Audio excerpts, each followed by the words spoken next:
L'info écho avec Capital. On débute par les retraites. La fameuse réforme promise par Emmanuel Macron durant sa campagne tarde à venir et elle sera encore retardée. Le haut-commissaire à la réforme des retraites demandait un délai supplémentaire afin de mener à bien ses travaux. Selon le calendrier initial, les concertations avec les partenaires sociaux devaient durer jusqu'en décembre. Elles devraient finalement se poursuivre jusqu'en mars 2019. Selon certains responsables syndicaux, ce délai permettrait au gouvernement de repousser l'échéance des arbitrages après les élections européennes de mai. Et ce ainsi afin d'éviter de polluer la campagne avec un sujet aussi explosif que la réforme des retraites. Le coup de gueule sera-t-il poussé par les automobilistes? Alors que la fiscalité du diesel est amenée à fortement augmenter au cours des prochaines années, certains députés de la majorité viennent de déposer un amendement visant à taxer plus fortement ces motorisations à l'achat.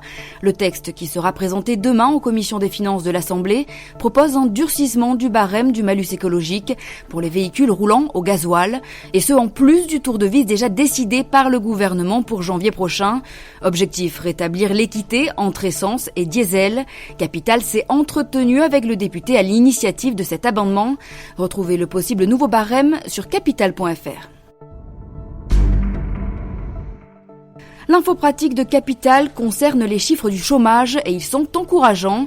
Selon les dernières estimations de l'INSEE, le taux de chômage pourrait bien descendre en dessous des 9% d'ici la fin de l'année. La France reste toutefois bien loin du plein emploi. Pour faciliter le retour à l'activité, plusieurs aides méconnues sont à la disposition des chômeurs, financées par l'État ou les collectivités. Elles peuvent vous aider à vous déplacer, vous reloger ou vous lancer dans l'entrepreneuriat, bref, à rebondir dans la vie active. Capital en a recensé quelques-unes pour vous, une liste à retrouver sur le site du magazine. On finit sur le chiffre du jour, 359. C'est le nombre de victimes de crashs aériens que ressent le site spécialisé Aviation Safety Network, et ce depuis le début de l'année 2018. Des données encore provisoires mais déjà très inquiétantes, puisque le bilan de l'année 2016 dans son ensemble est déjà dépassé.